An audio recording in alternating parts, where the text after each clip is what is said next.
ఇక డీటెయిల్స్ లోకి వెళ్తే ఏపీలో నిరంకుశ పాలన నడుస్తోందని, తాము లేవనెత్తిన ప్రశ్నలకు సమాధానాలు చెప్పకుండా ఇతరుల మీద కేసులు పెడుతున్నారని బీజేపీ రాష్ట్ర అధ్యక్షురాలు దగ్గుపాటి పురంధేశ్వరి ఏపీ ప్రభుత్వంపై మండిపడ్డారు. చిత్తూరులో ఆమె మాట్లాడుతూ రాష్ట్రంలో బీజేపీ లేవనెత్తిన ప్రశ్నలపై చంద్రబాబు నాయుడు పైన కేసులు పెడుతున్నారన్నారు. మద్యంపై తాము లేవనెత్తిన ప్రశ్నలకు సమాధానం చెప్పే బాధ్యత రాష్ట్ర ప్రభుత్వంపై ఉందని ఆమె అన్నారు. రాబోయే ఎన్నికల్లో తెలుగుదేశం, బీజేపీ, జనసేన కలిసి పోటీ చేసే అంశంపై అగ్రనాయకులు చూసుకుంటారని తెలిపారు. మిగిలిన పొత్తులపై సాధారణంగా ఎన్నికలకు 2 నెలల ముందు అధిష్టానం నిర్ణయం తీసుకుంటుందని పురంధేశ్వరి స్పష్టం చేశారు. మాట్లాడిన ప్రతి దీనిపైన చంద్రబాబు నాయుడు పైన కేసు కడుతున్నారు. దీన్ని ఏ విధంగా చూస్తున్నారు? ఇది నిరంకుశం అని చెప్పి నేను చెప్తాను. లేవనెత్తినటువంటి ప్రశ్నలకి సమాధానం ఇవ్వాల్సినటువంటి, జవాబు ఇవ్వాల్సినటువంటి బాధ్యత ప్రభుత్వం మీద ఉంటుంది. మేము ప్రశ్నలు లేవనెత్తాం కాబట్టి ఇంకొకరి మీద నెపం నెట్టాలి అని చెప్పి చూడటం అనేది నిజంగా నిరంకుశం అని చెప్పి నేను భావిస్తున్నాను.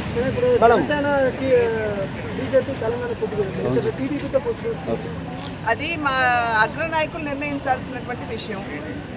పవన్ కళ్యాణ్ గారు కావచ్చు, మేము కావచ్చు, మేము చెప్తున్నటువంటి విషయం ఏంటంటే జనసేన, భారతీయ జనతా పార్టీ మధ్యన ఖచ్చితంగా పొత్తు ఉన్నది, కొనసాగుతుందని.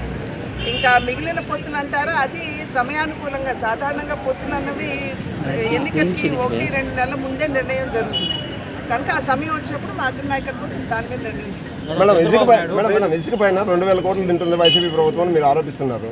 ఇప్పుడు గవర్నమెంట్ 700 కోట్లు వస్తుందని చెప్తుంది. గతంలో ఫ్రీ అని చెప్పి 10,000 నుంచి 70,000 దాకా అమ్ముకున్నారంటున్నారు. మరి దానిపైన దాని యొక్క భారం నిర్మాణ రంగం మీద ఎలా ఉందండి? ఇవాళ నిర్మాణాలు జరుగుతున్నాయి రాష్ట్రంలో.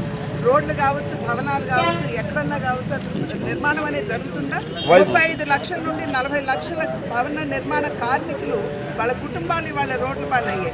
అదేవిధంగా వాళ్ళు ట్రాక్టర్లు, పెద్ద పెద్ద జేసీబీలు పెట్టి నదుల్లో ఇసుక మైనింగ్ చేస్తున్నటువంటి సందర్భంలో బోట్స్మెన్ సొసైటీస్ ఏవైతే ఉన్నాయో వారు కూడా నిర్వీర్యం అయిపోయి వారి కుటుంబాలు కూడా ఇవాళ చితికిపోయేటువంటి పరిస్థితికి వచ్చాయి. మరి వీటన్నిటికీ జవాబు చెప్పాలి కదా.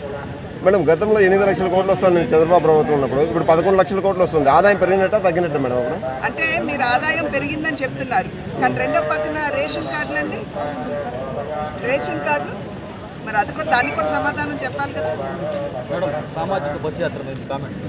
దాని మీద కామెంట్ చేయదలుచుకోలేదండి. మా పార్టీ నిజమైనటువంటి సామాజిక న్యాయం చేస్తూ ప్రజలకి సబ్కే సాత్ సబ్కా వికాస్ అన్న నినాదంతో సమాజంలో ఉన్నటువంటి ప్రతి వర్గం వారికి న్యాయం చేయాలి అనేటువంటి భావంతో ఏ కార్యక్రమం ప్రవేశపెట్టినా వీళ్ళు వాళ్ళు అని భేదభావం లేకుండా అందరికీ కూడా సంక్షేమాన్ని అందిస్తూ ముందుకు పెడుతున్నటువంటి పార్టీ. మా మూల సిద్ధాంతం అంత్యోదయ. అంత్యోదయ అంటే అందరికీ సమానంగా మీరు సంక్షేమాన్ని అందించాలని. దానికి భారతీయ జనతా పార్టీ అంకితమై ఉంది. ఇంకో పార్టీ ఏం చేసుకుంటారో మాకు. చంద్రబాబు నాయుడు గారి అరెస్ట్ అక్రమంగా జరిగింది అని మొట్టమొదటిగా గళం పెట్టింది భారతీయ జనతా పార్టీ.